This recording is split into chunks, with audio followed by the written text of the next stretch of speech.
I take it away. There is something to be said between us. It is. Um.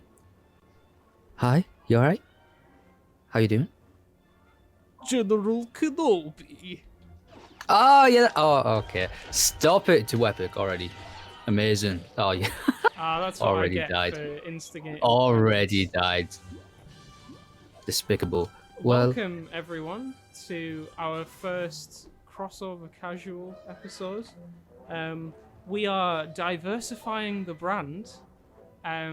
So instead of just hearing all of our philosophical opinions, you will be hearing a few of those today, but we thought we'd have a little bit of fun this time round and just chat rubbish while playing some Lego Star Wars for you guys. Amazing. Yep. Something that every philosopher wants to hear. I mean, let's be real. No matter what, our conversations get pretty deep anyway. So, yeah, a little bit of a different tone, different style, but excited to just see what we do. So, First things first, I think it's time to unveil the crossover collab Lego mascot. I worked on this very excitedly, and here it is. now, It's Jesus wearing, of course, the trademark orange and black. obviously, with a gun, and because I figured that everyone makes lightsaber characters as their custom characters, and it's boring. So I thought I'd give him the cool shiny pistol. yeah, And then on the right we've got Brandon's own creation that I helped him with. One time. yes. I don't know if you remember that. The one on the right is future Jesus. Yeah. We've got first century Jesus and the second coming of Jesus. There we are. That's that for you, folks. Great. Well, I mean, I'm excited to play them at some point. Fantastic work taking a character from a galaxy far, far away and a long time ago and still making him look like Jesus. Fantastic. Good job. Thank you. I mean, Obi-Wan kind of looks like Jesus anyway, so it's not too difficult. I know, right? Have you seen all those memes that are like the mother or like grandma as just a picture of Obi-Wan Kenobi in the living room and thinking it's Jesus? That's why actually Deuteronomies has episode 2 Obi-Wan as their profile picture. Did they actually? Meme... Yeah. I don't think I've actually noticed. You thought it was Jesus, didn't you? No. Genuinely, I think I forget all those meme pages kind of like blend into one now, which I'm so sorry to say, but like. Oh, I get what you mean though. Deuteronomy memes though, their memes are basically the best. They're like, the cream of the crop. Yeah. Oh, 100%. Shout out to Deuteronomy memes. Yeah. All right, so let's level with everyone. We've already done the story mode for the first 3, and a bit of 4. So we're gonna do some free play today because I don't know about you, Brandon, but the dynamic of trying to talk and play at the same time is it's weird. It's just too much. It's too much for us to handle. Yeah, so we figured we'll do something that we know. So we human beings can only bear so much. So. And all you people judging how few characters we've got. Oh, they haven't even unlocked Count Dooku yet. Yeah, I get it. Okay. We do have Jar Jar. I'm saving up. We do have the most important character. Sadly, and you think we're joking? we aren't. Anyone who's played through story mode trying to get all the mini kits will know how pivotal Jar Jar Binks is. He's the only one that can double jump. I mean, it makes sense. There's 2 Jars in his name, so it makes sense that he's the only one that can double jump. Like super high. Yes. Crazy. No other character. Jar rhymes with far, and then there's 2 of them, so you can jump far twice. And no one's on par with him. Yes. That. Okay, so ultimate dad jokes. I'm gonna be crossover collab, obviously. Right. Well, not Do obviously. I want to be? Well, yeah, I was gonna say. Whoa. I just, I know Roger. how much you love Roger.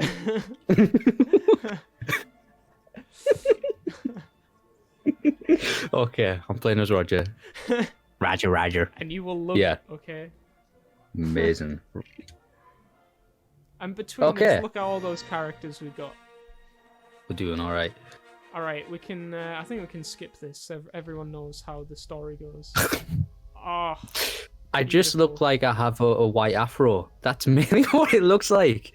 It's just like, oh, amazing. Oh wait. Hey. I meant to do this. I missed.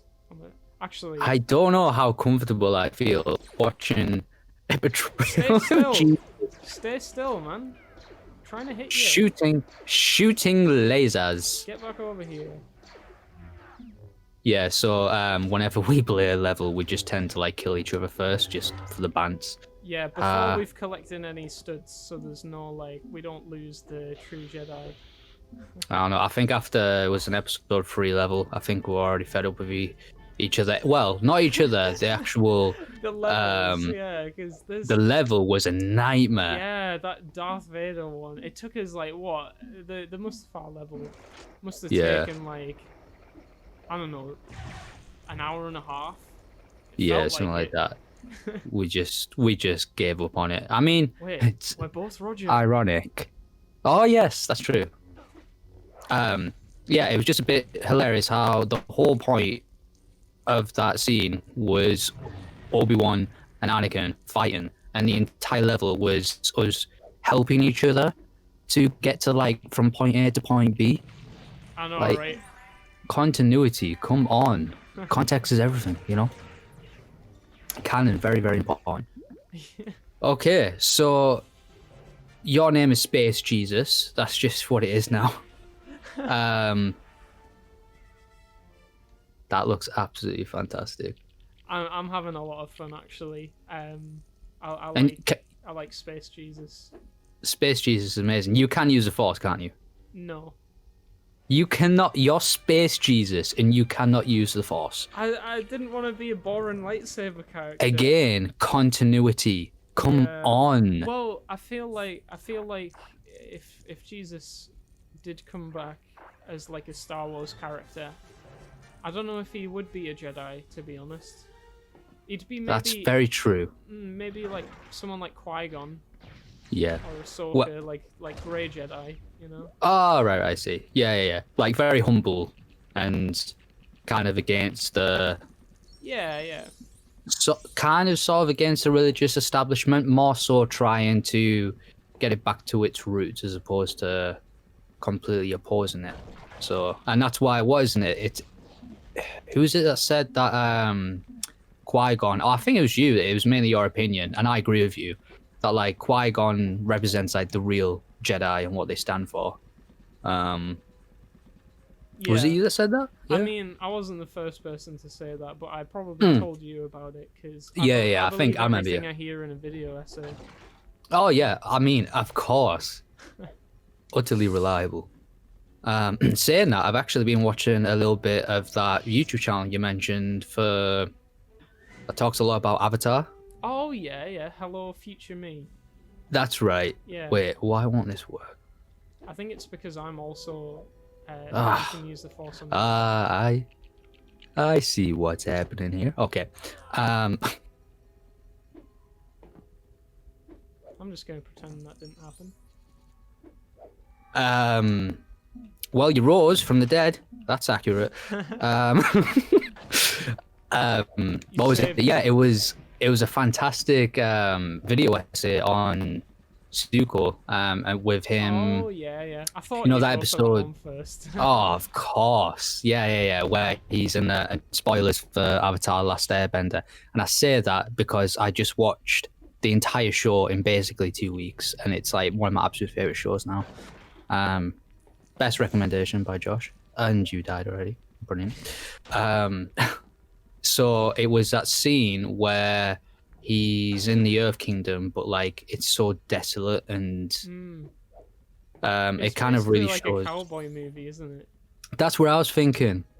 And did you know that the Mandalorian is basically a big reference to spaghetti westerns? Oh, here we go. Here we go. Get it out. Go on, get it over with. Say Mandalorian was a western, did you? No, this I did. Angry I am.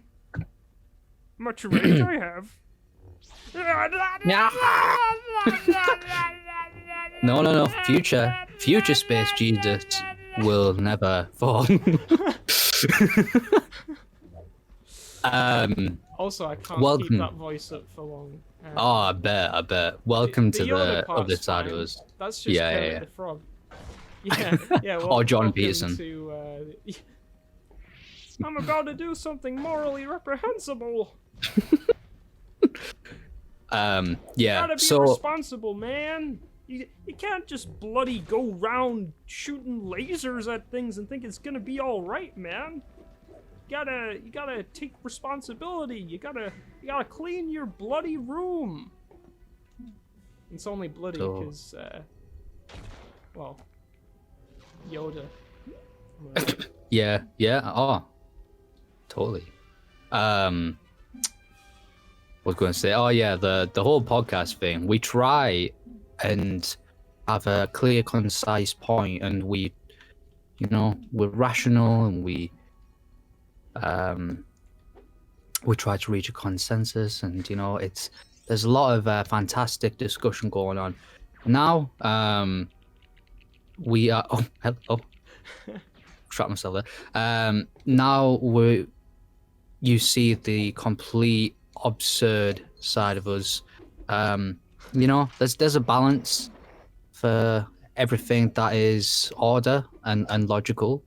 There is just absurdity and chaos. So, welcome. We hope you enjoy your stay. Brandon, please don't show us up like that. Why? You know that's a force field. You know you can't. I can do all things. Don't take that out of context. I know.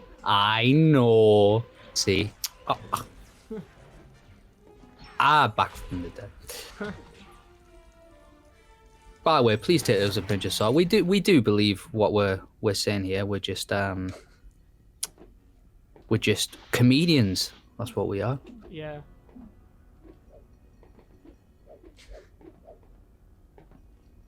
Can you hear me just like tapping my controller? I did when you did it like that, but most of the time I can't, so it's all right. I'm quite ashamed to say that I'm using my controller because I suck. Well, firstly, I don't have a decent PC, and secondly, I just can't use a mouse and keyboard for gaming. That is. But for something like this, you don't want to be using keyboard. Trust me. Not that it's bad. It's just this is you gotta remember this was designed for the PS2, so. See, and I'm loyal to PlayStation. So loyal, in fact, that I'm constantly checking for updates on PS5 releases. Hey, mate. Teamwork. Yeah, Darling. What actually happened to the PS5? Well, maybe not to it, but with it. I remember reading something up and I've kind of forgotten. It's basically to do with inventory, and basically they can't get all of the components that they need. People are going to be listening and encouraging so hard. I can't really say it, but one of the main problems as to why they're selling out so fast as well is because of bots, unfortunately, that are mass buying them. and then sell them off for like a ridiculous price. But of course, I mean, Sony are still benefiting from it, so why stop it? Yeah, it's annoying when that happens.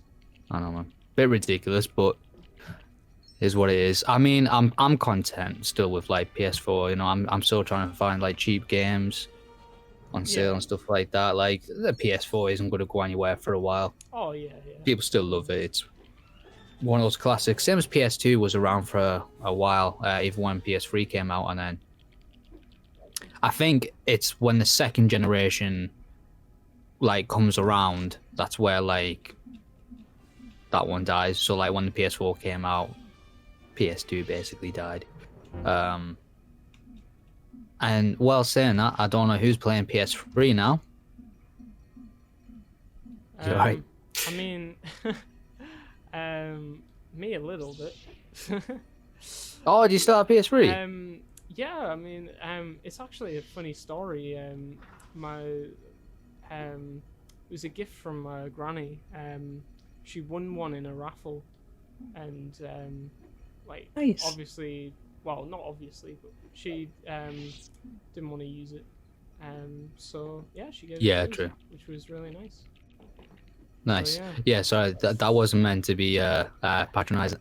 Who uses the PS3 anymore? But like, I mean, I'm glad people are keeping up with keeping up tradition, keeping up the old stuff. You know. Yeah. It's great. Yeah. No. Almost had to go back in the room. Of course, perfectionist. I mean, we've probably missed like 5 things already, but well, that's all right. Also, I think Captain Tarples, being a Gungan, has the same jump height as Jar Jar, which is really exciting. So maybe we don't need Jar Jar the whole time.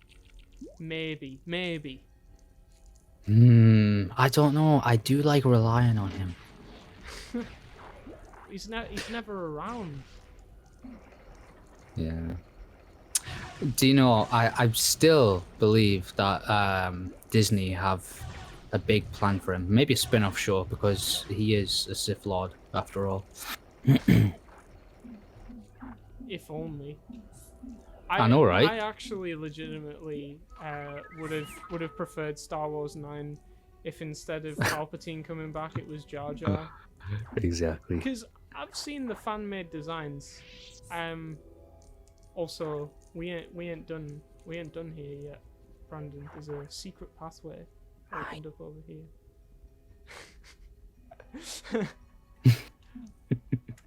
Yeah, I don't know if you've seen any of the Darth Jar Jar fan art. I've seen a little bit. I don't think I've properly. I don't think I've properly looked into it. I've very briefly seen it. I think with like dark eyes and stuff like that, but yeah, it's actually like really plausible. Oh, really? Yeah. Would his voice be lower, or would it just still be the same? You know, like. Hard to say, really. Yeah. Misa struck you down with all his might. Like, would it work? I mean, to be honest, you know, opposing tones really can work. Like I said, although I haven't watched it because I absolutely detest horror films, I do remember the main song for Insidious is like it's still creepy, but apparently the main reason why it is so creepy is because it sounds so jolly and happy, and it like juxtaposes the whole horror theme, and that somehow, because it like doesn't fit, it becomes more unsettling. Oh, right, yeah. I mean, that is it is a trend that has been around in well, it's quite a big thing in film music in general, to do something that, yeah, especially in horror, something that doesn't match what you're seeing. Jump on me. the actual solution to the puzzle is using the force on this here little. Ah, yes. Oh, the logic. Okay. Okay, it's all coming together now.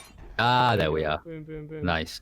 How much of horror music like stuff have you looked at? Is like, do you tend to like look at main like themes, musical themes, in films?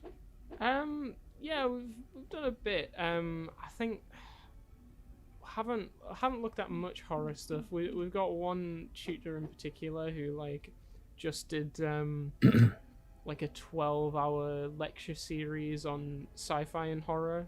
But Oh, nice. The films he shows are like he tells us like if you have any chance of being disturbed mentally, don't go to the lectures. So I wasn't at any of those. Yeah, good. Because I was like, it's just so like, yeah, I've been in a couple of his things where he showed like quote unquote tame stuff, and it was still too much for me. So, yeah, man. Because I'm a scaredy cat at heart. Oh, of course. I mean, me too. To be fair, I think it's kind of reasonable that we just don't want to. Well, I mean, as I've said before, have we even mentioned this in the podcast? I'm absolutely sure we have. But I think I just don't like indulging in morbid curiosity just for like the sake of it. Like I said, I think we probably talked about this in reference to certain context of violence in video game and like storytelling in general, and not if it serves the narrative to mention violence, which is already a strong biblical thing because there's definitely violent parts in there. Then it serves like a good purpose where like obviously violence, horror and all that, not my cup of tea. Doesn't really do anything except for give you the shakes and nightmares. You know, but I think I could actually get away with watching more like fantasy horror as opposed to like more realistic kind of stuff, like I get what you mean. you know, like Hannibal Lecter or something like that. Stuff that could really happen in real life. Like that stuff is just like messed up. Yeah, I get what you mean. Interesting though. Thank you, Space Jesus. Wait, why do Make a Space good Jesus and Yoda sound exactly the same when they fight people? All I'm saying is, have you ever seen Space Jesus and Yoda in the same room together? I mean, that's a good point. They probably, well, Jesus is obviously going to be wiser than Yoda, but I reckon they would just be like the most chill duo ever. What is this conversation come to? I told you, absurdity, absolute chaos. What you guys don't realize is that this is actually technically the second episode of Crossover Casual. We tried doing one with the structure in Goat Simulator, which I think is something we'll revisit. Definitely. But yeah, we just realized this is not the format for having deep discussions. Absolutely This not. is the format for accidentally having deep discussions. Exactly. It's definitely the format for putting the biggest crate at the bottom of the pile so that you can jump on the crate so that you can get up to the top. Sorry, Brandon. I'm very particular about these things. I tried to move it because of Obi-Wan. What did you say? I know. Do you know, I've realised that we will laugh. See, because we both love Star Wars as well, even if it's a terrible meme, we'll both still laugh at like stuff like that if it quotes like our favourite franchise.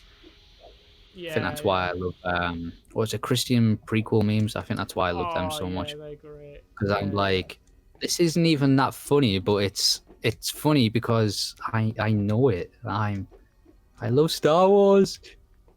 Yeah. I'm not R2D2, so you need to get over here.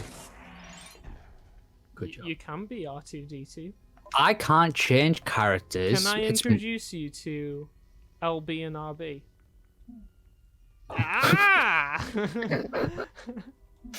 I am Space Jesus. Sorry. I was just indulging you for a little bit because I was like, well, he probably doesn't know. But, No, I was referencing the point that I am the same yesterday, today, and tomorrow. But you were being future Jesus, future Space Jesus. Exactly. This And by implying yesterday, that future... today, and tomorrow. By implying future Jesus is going to take a different form to past Jesus. Well, actually, no, because the Bible literally says, doesn't it? That he's... You know what? Forget I said anything. That's it. I mean, that's a very interesting point. Yeah, because I suppose like the resurrected form of Jesus was a new body because the disciples didn't recognize him. So yeah, that's it. The Bible does talk about. And I mean, although we are still referencing Jesus. Oh, right, that's the puzzle. All right, that's the solution. Cool. Yeah. Yeah. Do you need help? Wait, I think if you do the same thing that you did before, we're gonna go into the other one. Oh. Cool. Yeah.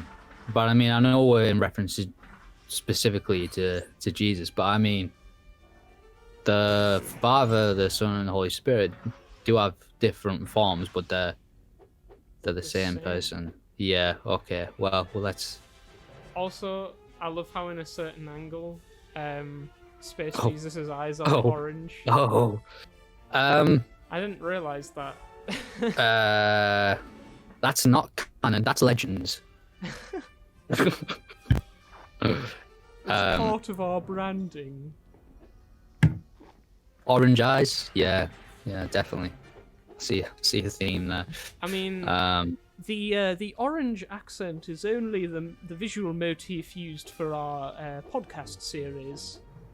And I thought for this, when I was designing the logo, complete transparency. First off, I copied Brandon's design, obviously. Oh, that's fine. It took me like an hour to find the closest font that I had. It looks good, to be honest. Like, for a second, I was like, how did he get access to mine? And I was like, oh, he made his own. Like, but honestly, yeah, man, it worked well. So yeah, for that, I picked literally the opposite color on the color wheel. I went for like the most contrasting blue that I could go for. Just went on the hue and saturation, just cranked the hue right up. That is so. I cranked it right up, Brandon. Right the way up to like 20. That's. Wow, big number. Oh. Speaking of cranking up to 20, here come the droidicas. Mate, I genuinely thought you were gonna say you were because you're 19. Speaking of cranking up to 20, guess whose birthday's coming up? I'm about to start my very own journey into nihilism. Yeah, I mean, not wrong there. I already did that. That's what being 19's for. Oh, completely. You have some edgy thoughts. You're like, whoa, what if I didn't believe any of the belief systems that I've held dear since I was a child? Right. Hey, but do you know, genuinely, so good and healthy. I think I actually said this, just proper wandering into serious territory now. But I think it was, I can't remember who I was talking to. It was recently. What am I doing? There we are. I was actually saying to someone that I feel for a follower of Christ to really be an intimate disciple and one that's genuinely faithful, kind of has to go through that struggle first of questioning everything, particularly if they're raised in a Christian household. I mean, even I was saying, like, I wasn't raised in a Christian household, so I kind of already had that phase growing up. But I think it's important to ask questions. I mean, definitely based on Book of Job, which we seem to talk about a lot now. It's almost as if the world is going through some kind of collective suffering. I don't know. Yeah, that's it. So I think it's very, very important. And I think it sucks because, like, I really do love the church, but I think there's just like a lot of nitty gritty stuff that we need to definitely take care of, and that other aspects of the church need to speak up about, and we all need to listen to each other. I think for so many reasons, particularly, like, obviously this is going to be quite a simple-minded kind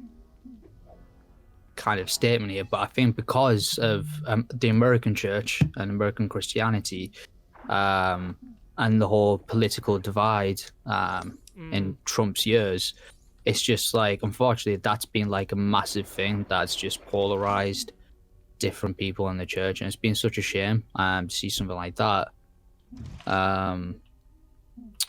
So, but I think, I don't even think there's like a us and them. I don't think that's the case at all, but I do feel like we've all got to collectively work at returning back to, there we are. Did you already do this? I haven't been paying attention. Did you do this? Yeah, I'm sorry. That's fine. I already knew. I knew it. Super Gonk. Super Gonk. Yeah. Oh, yes, get in. I thought I said Kronk at first. Gonk's new Super droid. Gronk. It's all coming together. Oh, sorry, you were saying. But I think, particularly recently reading, recently reading Karl Barth, it's like his whole approach to dogmatics is literally about how the church, and it sounds so straightforward, but like this is something he had to like really reintroduce, was about the church living not off liberal, or as nowadays what we'll call progressive values, and assuming that our modern day context is somewhat disconnected from the context of scripture, of when it was written and the events that took place.